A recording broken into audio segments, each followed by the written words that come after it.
We IUIC, so we gotta kind of, right. You know what I mean? Yeah, Spin on it. Get salute, give all praise and glory to Devon to the Apostle Jim Ruel. To the faithful man that's always continue doing the work of the Lord. All right, so we're going to continue. You know what I'm saying? We got the brothers in Cleveland from down here. You know what I'm saying? So, come on. So we just going to get right back into it. We were just going over 1 Kings 4 and just going into how King Solomon set up his government and stuff like that. So, Lord willing, we can go back to that. 1 Kings 4 verses 7.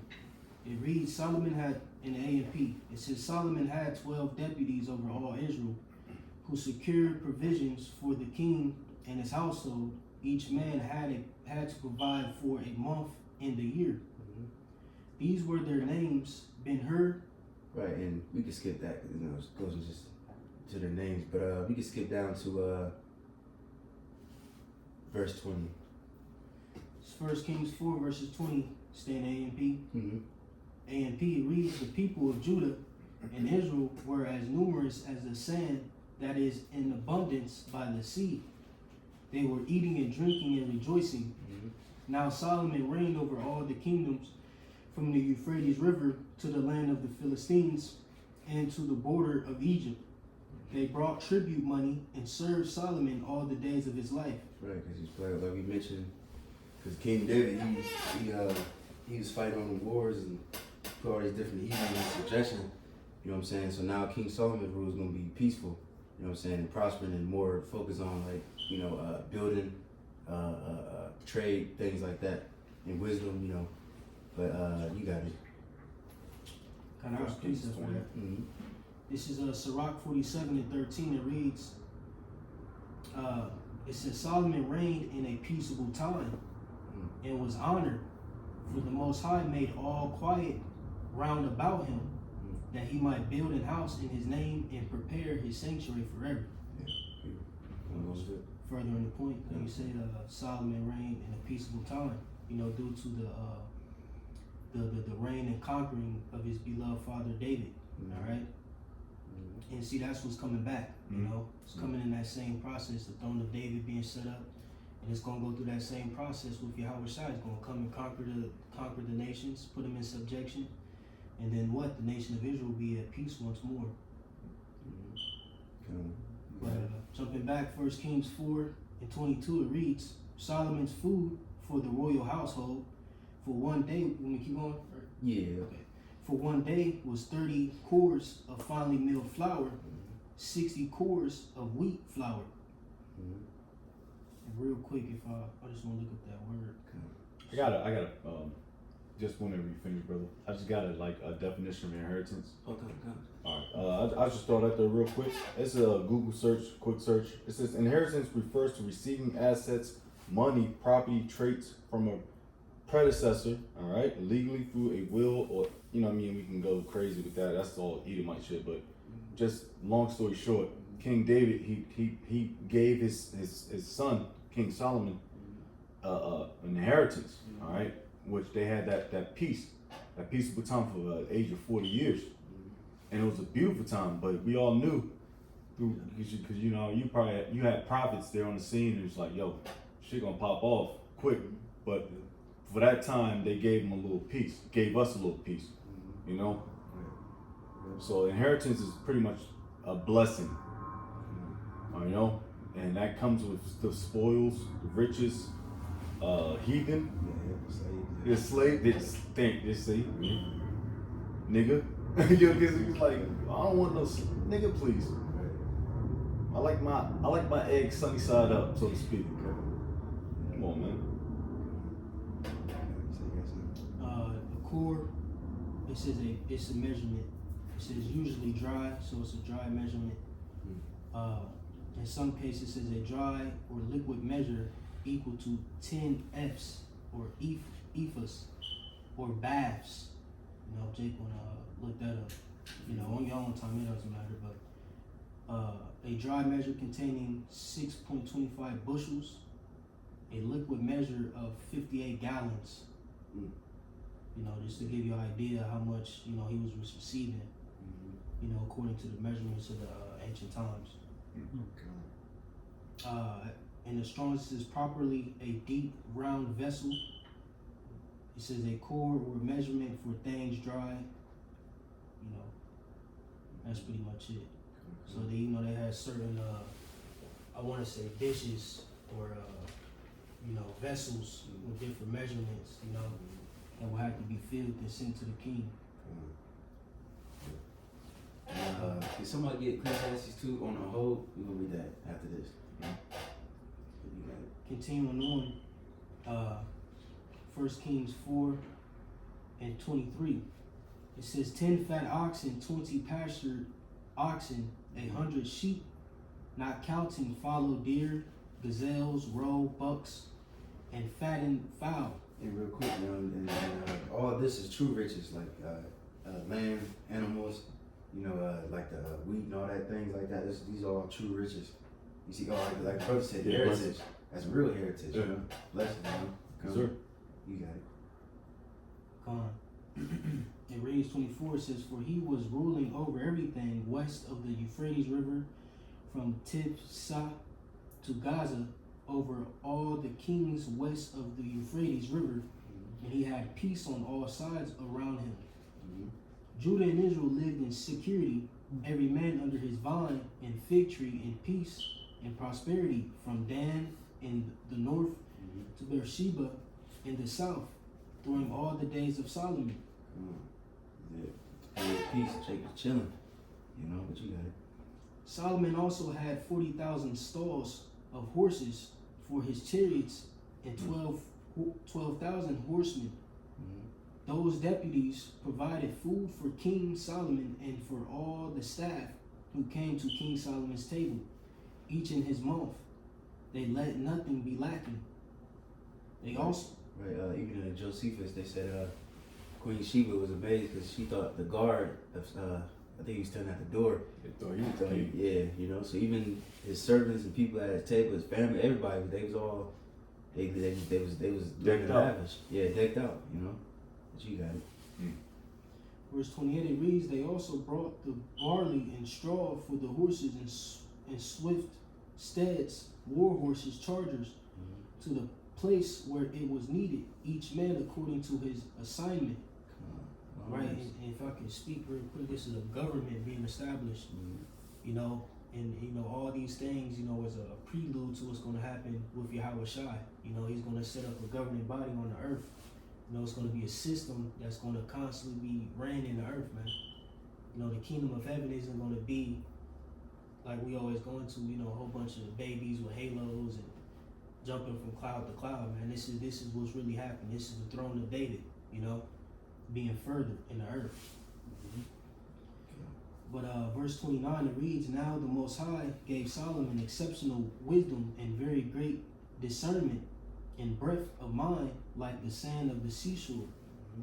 Which is just read in the previous chapter. He prayed for the wisdom, you know, but you got it. Solomon's wisdom surpassed the wisdom of all the sons of the east and all the wisdom of Egypt. For he was wiser than all other men, wiser than Ethan the Ezrathite, and Heman, Kolkol, and Darda, the sons of Mahal. His fame was known in all the surrounding nations. He also spoke 3,000 proverbs, and his songs were 1,005. He spoke of trees from the cedar, which is in Lebanon, to the hyssop vine that grows on the wall. He spoke also of animals, of birds, of creeping things, and fish. People came from all the peoples, nations, to hear the wisdom of Solomon, and from all the kings of the earth who had heard his wisdom. Right, and real quick, before we get that Ecclesiastes 2, can we get that Wisdom of Solomon? Let me see, 7. We're gonna skip around a little bit because he said he spoke of trees and things like that. So Wisdom of Solomon 7, and you can start at 12. You got it. This is Wisdom of Solomon, chapter 7, verse 12. And I rejoice. You can start at 11. Yes, sir. Yeah. Rich, You see something? Well, I would say start at 7. all right. 7 and 7. Oh yeah, that makes it good. This is Wisdom of Solomon, chapter 7, verse 7. Wherefore I prayed, and understanding was given me.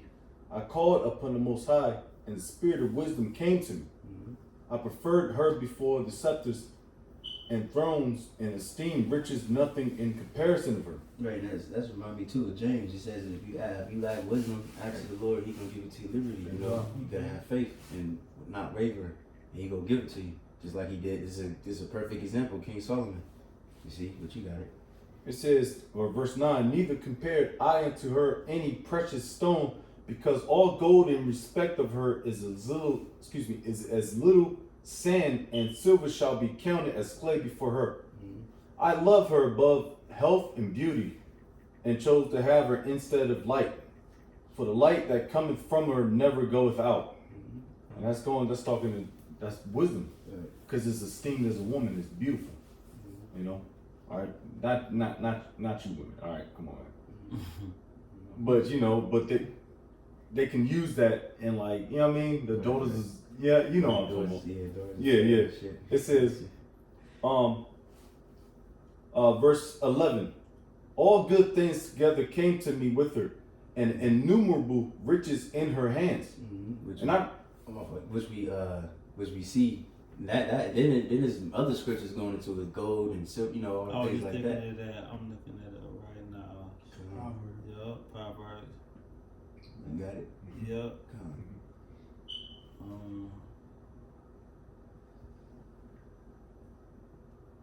Yep. This is Proverbs 20 and 15. It said, there is gold in a multitude of rubies, but the lips of knowledge are a precious jewel. Mm. So there you go. It's the wisdom and knowledge which become a precious jewel, and in the sight of the Lord. You know, really, this wisdom, understanding, and knowledge is like the key ingredient of serving the Lord. You know, so when you have this understanding, wisdom, and knowledge, you know exactly where you're going. You know, you're not led in darkness. You know, you got a clear light at the end of the tunnel, because you know everything here in America is darkness, man, as it says in Job, man. You know, a land of darkness, full of confusion. But when you enter into the Lord, you know, when He come and sup with you, when He break bread with you with this understanding, wisdom, and knowledge through the men of the Lord, you know, you ultimately going to see where you're going. You know, it say for wisdom and knowledge, it's just the stability of that time and still the salvation, man. You know. I appreciate it. This is Proverbs 8 and 10. It says, receive my instruction and not silver, and knowledge rather than choice gold. For wisdom is better than rubies, and all the things that may be desired are not to be compared to it. It's further in the point, you know, this wisdom, knowledge, understanding is the true riches. This is what makes you rich. You know, not, you know what I'm saying, the gold BBSs and, you know what I'm saying, the Mercedes and all that. This is what makes you truly rich. You know, like the brother was just alluding to the end times. This is what's going to carry us through those end times. You know, what the scriptures say, riches profit not in the day of wrath, you know, going into those carnal riches. You know, the true riches begin with the wisdom, knowledge, and understanding from the scriptures. And when you think about those precious jewels and metals of gold and silver, you have to search for it. You have to go find it. That's, you know, simultaneously like with this truth, you know, when you hear it, you know, don't let it fall on deaf ears. You really go seek it. You really go look up the history and see if it aligns with what we're saying. You know, and once you know you see that it's all, you know, true, then you know that's the spirit dealing with you. That's when Yahweh Shema Shai is really supping with you. When it coincides, shit.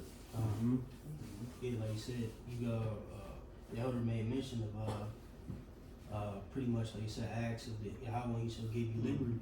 You know what I'm saying? But like Yahweh says, it says, seek and ye shall find. Knock, you know, and He will open unto you, you know. So you got like you said, when you finding diamonds and all that, you gotta go mine. It's called lake work. Yeah, you gotta pick, you know what I'm saying, dust, you know. Right. Make sure you gotta put in that work. Right. You know, and then you will receive those jewels, Yep. you know, that you're looking for. Yeah, but like in California, like when like the Northern Tribe, they had like a lot of gold, what they call it, the gold rush and shit. Mhm. And they have to like take it out the water, whatever, take out the impurities, then you get the gold. So it's like it's a whole process. Even like us, you know, we gotta what they call it, eat the meat, spit out the bones. You know what I mean? And then we gonna go, all right, this is the true wisdom, and this is bullshit. You know? Right. Yeah. Well, that's what's happening now. People are purifying themselves through the actual truth, because you got a lot of camps. It's like they eating the bone, which that's the spirit. Because we talked about that earlier off camera. That's funny. I'm sorry. No.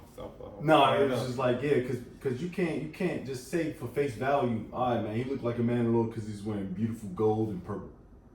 That's their perception, but it, like, nigga, no, please, it's about the spirit, man.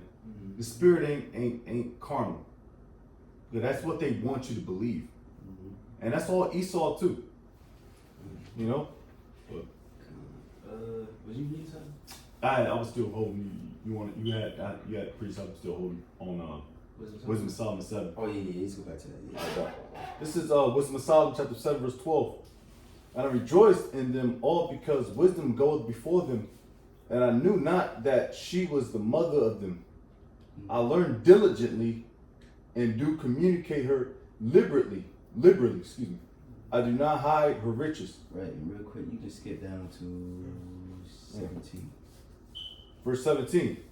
For he hath given me certain knowledge of the things that are, namely, to know how the world was made and the operation of the elements, the beginning, ending, and the midst of the times. So he gave us everything. All right. Yeah. The Old Testament, the Apocrypha, and the New Testament. Yeah. All right. The beginning, ending, and midst of the times, the alterations of the turning of the sun and the change of seasons, the circuits of years and the positions of stars. Good Lord. The natures of living creatures, and the furies of wild beasts, the violence of winds and the reasonings of men. Right, the reasonings of men. Because you read Ecclesiastes, Proverbs, stuff like that, you see he knew the understanding and the reasonings of men. He knew wisdom, knowledge, discretion, things like that. You know what I'm saying? And of course in the kingdom, when we get those new bodies and the new understanding, not new understanding, it's like the understanding, the complete understanding, I should say. We're gonna fully understand. We're gonna fully understand animals and trees and all that. You know what I mean? Because through the spirit, Lord willing, we help create the earth and things like that. You see what you got? Yes, sir. It says, verse 20: the natures of living creatures and the furies of wild beasts, the violence of winds and the reasonings of men, the diversities of plants and the virtues of roots. Right, that's why Jake going into herbs and different fruits and vegetables and stuff like that for health, Tinctures. Right, you got it. Verse 21: and all such things as are either secret or manifest, them I know. For wisdom we can stop there. But then we can go to that book, it's Ecclesiastes 2 and 1. God, it's Ecclesiastes chapter 2, verse 1. Because going back to where it's going into all his riches and he got everything and monthly or yearly? What did you say? It was monthly. Just going into that real quick. But you got it. It say, I said in my heart, go to now, I will prove thee with mirth. Therefore enjoy pleasures, and behold, this also is vanity. I said of laughter, it is mad, and of mirth, what doeth it? I sought in my part to give myself into wine, yet acquainted my heart with wisdom, and to lay hold on folly, till I might see that what was that good for the sons of men, which they should do under the heaven all the days of their life. Right, so he enjoyed himself, but he said, acquainted my heart with wisdom. So he didn't just flourish like a nigga, you know how niggas do. Like niggas get rich and then they just spend all their money, buy their mama a house, and then they go broke, whatever. But he was doing all that but with wisdom. And this is what he found out. But you got it. It say, I made me great works, I built me houses, I planted me vineyards, I made me gardens and orchards, Kind of yearly kind of water. and I planted trees in them of all kind of fruits. I made me pools of water to water therewith the wood that bringeth forth trees. I got me servants and maidens, and had servants born in my house. Also I had great possessions of great and small cattle above all that were in Jerusalem before me. I gathered me also silver and gold and peculiar treasures of kings and of provinces. I got me men singers and women singers and the lights of the sons of men as musical instruments and that of all sorts. Right. Now, can you skip to 11? And then get pretty much like that. What was that movie? Welcome to America. You know, as soon as he woke up, people were playing instruments and stuff like that. Remember that scene? Yeah. But he was living large. But He went to right. New York. No, I'm just agreeing with you. He was living large, had a whole navy, going out seeking different precious things of the earth, bringing it back, set up a beautiful temple, just a lot of stuff. Solomon was flourishing. And then a dumb nigga went to New York, Right. America. Right. God, you skip to 11. This is his conclusion of all this. It's then I looked on all the works that my hands had wrought, and on the labor. Well, verse 11. It say, then I looked on all the works that my hands had wrought, and on the labor that I had labored to do, and behold, all was vanity and vexation of spirit, and there was no profit under the sun.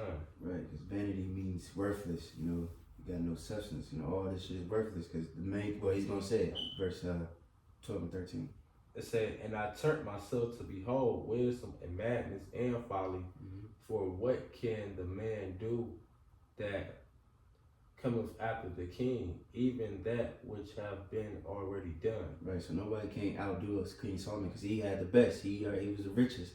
So nobody can't tell him no different. And this is the conclusion right here, verse 13. It said, then I saw that wisdom excelleth folly, as far as light excelleth darkness. Right, so that's the whole conclusion. Wisdom excelleth folly, and light excelleth darkness. Because the main thing, like when he was praying, he prayed for wisdom, and that's why the Lord chose it. And of course, we know too that if you got to understand it, King Solomon came back as Yahweh Shai. You know what I'm saying?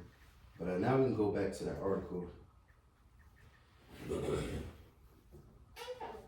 Jumping back in, it says Solomon, who inherited a strong monarchy, reigned for 40 years.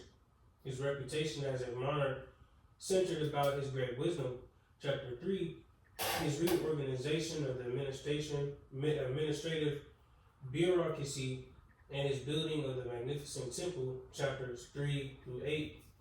Though two sons of the prophet Nathan served Solomon, one as a court official and another as a priest, the prophetic movement apparently was little encouraged by the United Monarchy's third king. Solomon is perhaps one of the most overrated figures in the Old Testament. Right. So like this website, they go into like all history, so it's not, so I guess that's why he said overrated. It's not. He ain't really biased to the Bible. But you got it. It says, in spite of his achievements in wisdom, construction, and commerce, he is recorded as having 1,000 wives and concubines, some of them merely guarantees of commercial treaties, to be sure, and as building a fleet of ships for a nearly landlocked Israel. To accommodate his desire for a seaport, he built the port of Ezion-Geber at the head of the Gulf of Aqaba and of the Red Sea. Right, and that's like pretty much like right next to Saudi Arabia. You know what I'm saying?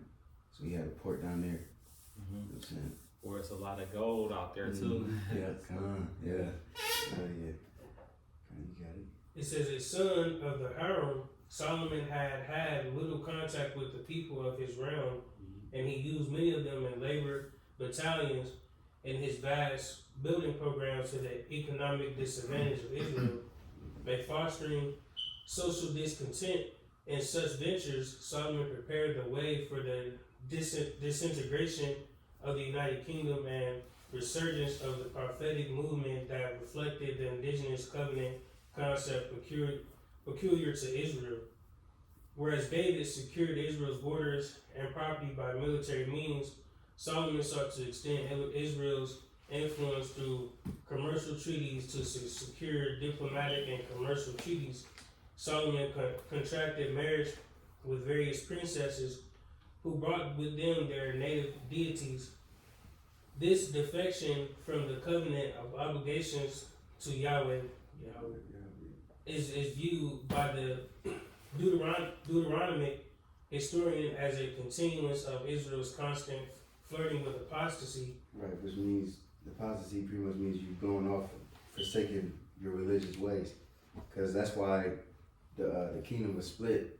King Solomon started showing favor to his different wives and building different altars to the other guys. So the Lord showed mercy to him though by letting the kingdom split after he passed, which Lord willing we're gonna touch on. But you got it.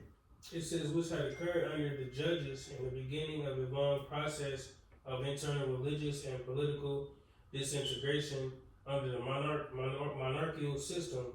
Solomon's oppressive taxation and commercial expansion also brought about retaliation and rebellion. Kings, King Solomon's successors to the divided monarchy. After Solomon died, 922 BCE, he was succeeded by Rehoboam,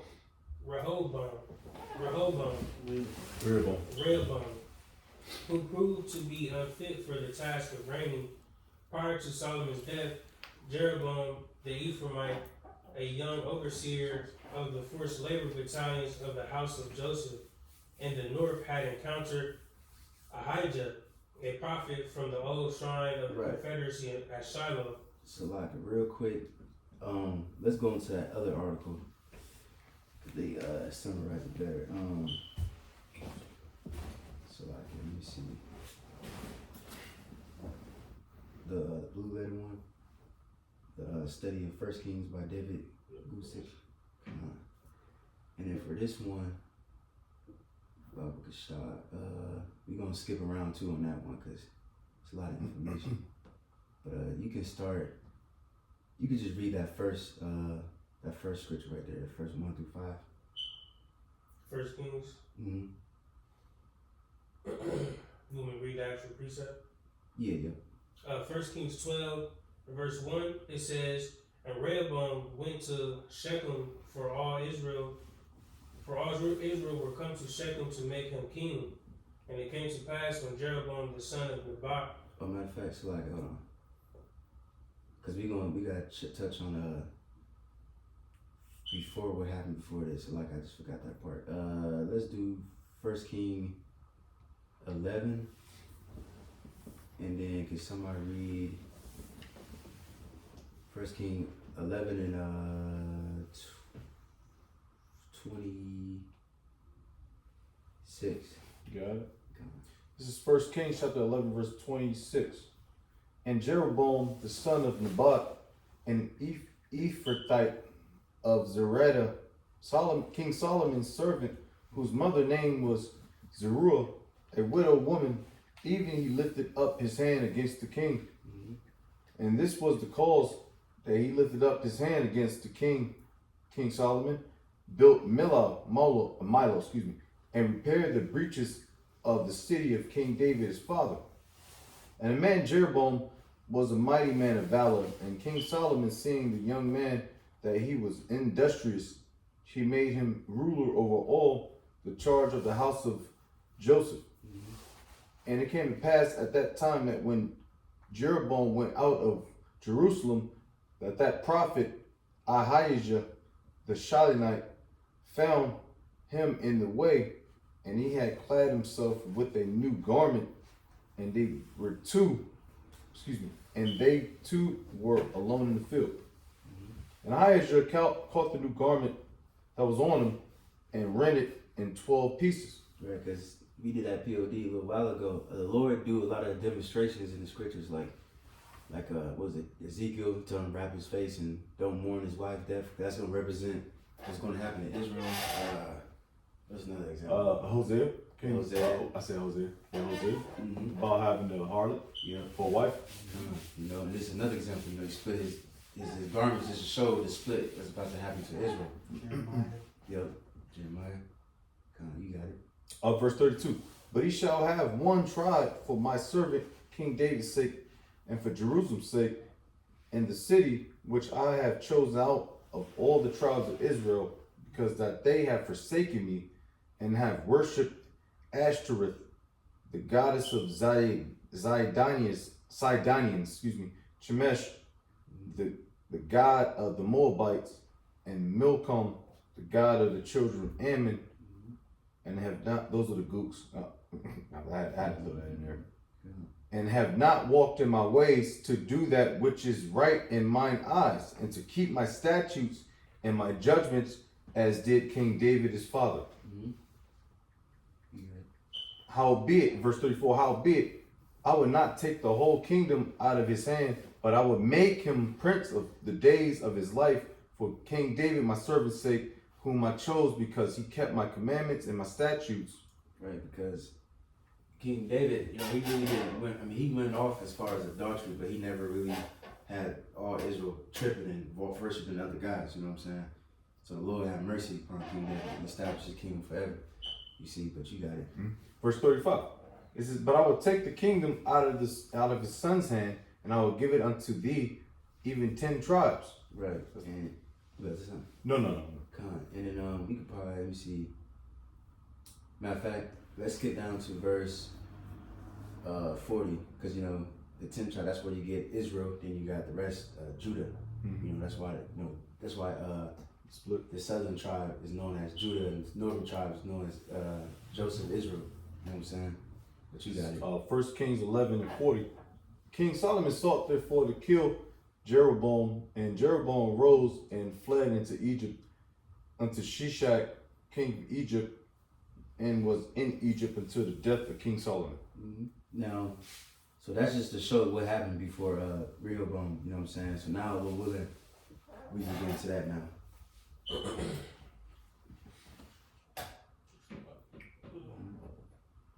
First Kings 12, verse 1. 1 Kings 11. And Rehoboam went to Shechem, for all Israel were come to Shechem to make him king. And it came to pass when Jeroboam the son of Nebat. Right, in Shechem, that's that's like right below. Pretty much it's in Israel. You know what I'm saying? Matter of fact, I got a picture. 1 Kings 11, 22. Oh, never mind. But Jake look on the other time, on the own time. But you got it. It says, who was yet in Egypt heard of it, for he was fled from the presence of King Solomon, and Jeroboam dwelt in Egypt. That they sent and called him, and Jeroboam and all the congregation of Israel came and spake to Rehoboam, saying, thy father made our yoke grievous. Now therefore make thou the grievous service of thy father, and his heavy yoke which he put upon us lighter, and we will serve thee. And he said unto them, depart yet for 3 days, then come again to me. And the people departed. And then pretty much can you skip down to the 5th one? You know what I'm saying? Because pretty much I'm gonna summarize just for the sake of time. You know what I mean? You know, Jake, the northern tribe. Yeah, there you go. The northern tribe, they was pretty much complaining about the heavy taxes, and then the men that served under King Solomon, he told them Rehoboam to pretty much lighten the taxes, and then you know they're gonna serve you. And he listened to the younger, his friends, and then he said he pretty much was talking shit, and he said I'm gonna increase it. So then that's what happens. That's what caused the split. Because spiritually, what caused the split was King Solomon. He went off and worshiping having the other guys' idols, but then literally the split happened because of this situation. So now we can skip to the 5th one. Who was reading from that last article? Was it the article or that was the scripture he was reading? Just now? Yeah. Yeah, it was. We just reading 1 King 12. All right. Come on. We're going to get that 1 Kings 12, 16. Yeah. 1 Kings 12, verse 16, it says, So when all Israel saw that the king hearkened not unto them, the people answered the king, saying, What portion have we in David? Neither have we inheritance in the son of Jesse. To your tents, O Israel. Now see to thine own house, David. So Israel departed unto their tents. But as for the children of Israel, which dwelt in the cities of Judah, Rehoboam reigned over them. Then King Rehoboam sent Adonam, who was over the tribute, and all Israel stoned him with stones, that he died. Therefore King Rehoboam made speed to get him up to his chariot to flee to Jerusalem. So Israel rebelled against the house of David unto this day. Con. And now if you go to 6. 1 Kings 12, verse 20. And it came to pass, when all Israel heard that Jeroboam was come again, that they sent and called him unto the congregation, and made him king over all Israel. There was none that followed the house of David, but the tribe of Judah only. When Rehoboam was come to Jerusalem, he assembled all the house of Judah with the tribe of Benjamin, 180,000 chosen men, which were warriors to fight against the house of Israel, to bring the kingdom again to Rehoboam the son of Solomon. But the word of the Most High came unto Shemaiah, the man of the Most High, saying, Speak unto Rehoboam the son of Solomon, king of Judah, and unto all the house of Judah and Benjamin, and to the remnant of the people, saying, Thus saith Yahweh, ye shall not go up, nor fight against your brethren, the children of Israel. Return every man to his house, for this thing is for me. They hearken therefore to the word of Yahweh, and return to depart according to the word of Yahweh. Right. Now you can go to the next one. But yeah, you see, Southern and the Northern, they've been fighting for a very long time. Even in the book of what was that, Numbers? When Numbers 18 with the what's his name? Moses. They try to say, Aaron. Cause they was like, is the Lord only dealing with Levi? You know what I'm saying? And then cause it was the sons of Reuben. You know what I'm saying? And then the Lord pretty much had to show him that the Lord, that's how he, what's it called, his rod, he made it bud of almonds to show that the Lord was dealing with the tribe of Levi. And then that's gonna link with this, because since Israel split, they had no Levites, because they from the southern tribe. So then they started adding wicked ass niggas that shouldn't be Levites to be Levites, priests. You know what I'm saying? And then they just start going off from there on out. Where's the Hebrew? Talking about Jeroboam. Yeah, Jeroboam, yeah. That's what we're going Precept too. to go to the next, but you got it. I'll read it real quick. This is Sirach 47:23. It says, the events after Solomon. It says, Thus rested Solomon with his fathers, and of his seed he left behind him Rehoboam, even the foolishness of the people, and one that had no understanding, who turned away the people through his counsel. Right, because you deal with Rehoboam, they were asking him pretty much to take the taxes, away from him. And he was like, he doubled down on that shit. Now I'm gonna increase it. You know what I'm saying? That was one of the reasons the split happened as well. Or continuing on, says, There was also Jeroboam, the son of Nebat, who caused Israel to sin, and showed Ephraim the way of sin. Setting up those different idols, so on and so forth. And their sins were multiplied exceedingly, that they were driven out of the land, and they sought out all wickedness till the vengeance came upon them. Right, dealing with the Syrians ultimately, how they got kicked out of Samaria, so on and so forth. What you got, bro? You got it.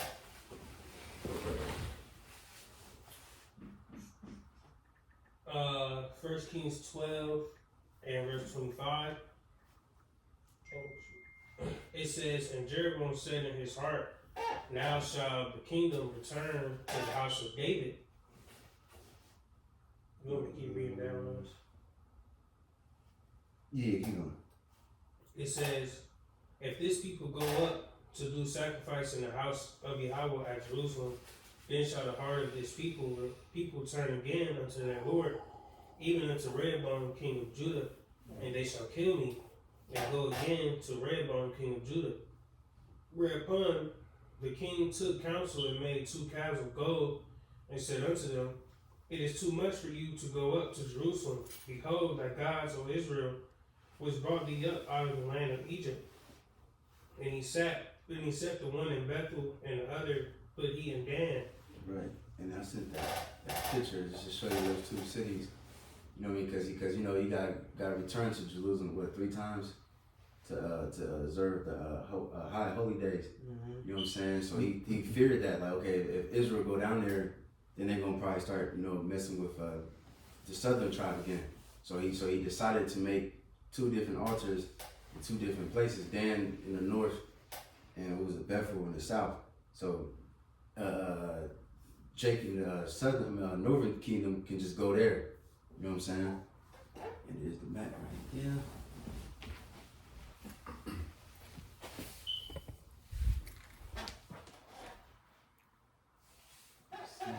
Is this some word that we can read? Yep. Kings of Israel and Judah are the 2 kingdoms, northern and southern kingdom.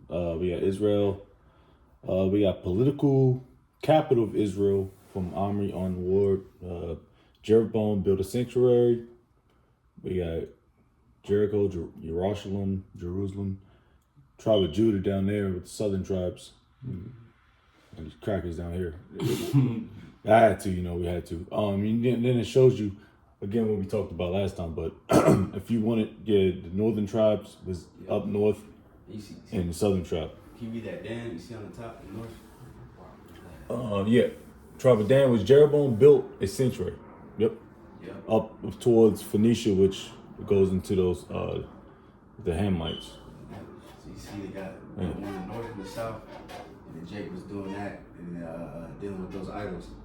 But now you can continue. You can skip down to the next one, the establishment of Jeroboam.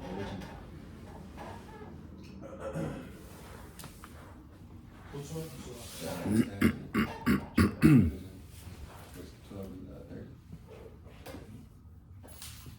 And that'll be the last one for that one.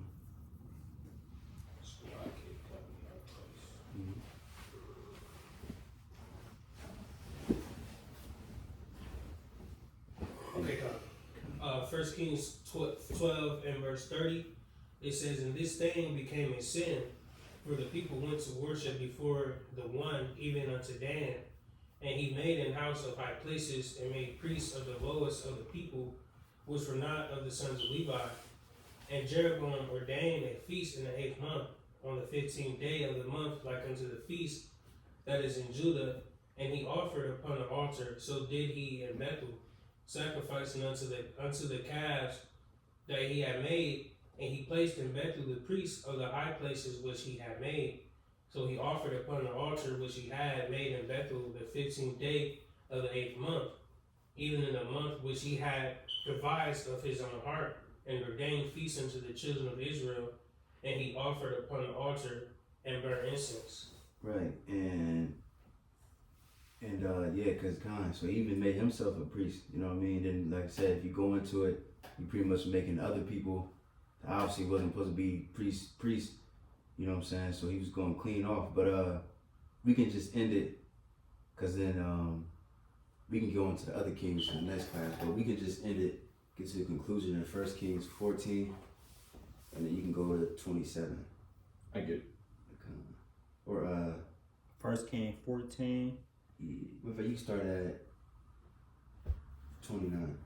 It's 1 Kings 14 and verse 29, and it reads, Now the rest of the acts of Rehoboam and all that he did, are they not written in the book of the Chronicles of the Kings of Judah? And there was war between Rehoboam and Jeroboam all their days. Right, that's the curses, you know what I'm saying? Southern and northern brothers, they're supposed to be brothers, but they was fighting this whole time. And it's gonna keep continuing on. You see, but you got it. It's saying Rehoboam slept with his fathers and was buried with his fathers in the city of David. And his mother name was Nehemiah, and Ammonitis, and Abijam, his son, reigned in his stead. Right. You know, we can stop there. You got some information? This is a great app. Alright. It's the kings of Israel and Judah, and it just goes into the the evil kings and the good kings from both sides. Simultaneously, when you go to it, when you click, you can click on each of these kings' names, and it gives you, summarization history, so like if I wanted to see, who came after Jeroboam, you had Nadab, it just get brief summary scriptures on them, you know what I'm saying? So since we going into, the kings after this pretty much, I recommend this site, What's the site again?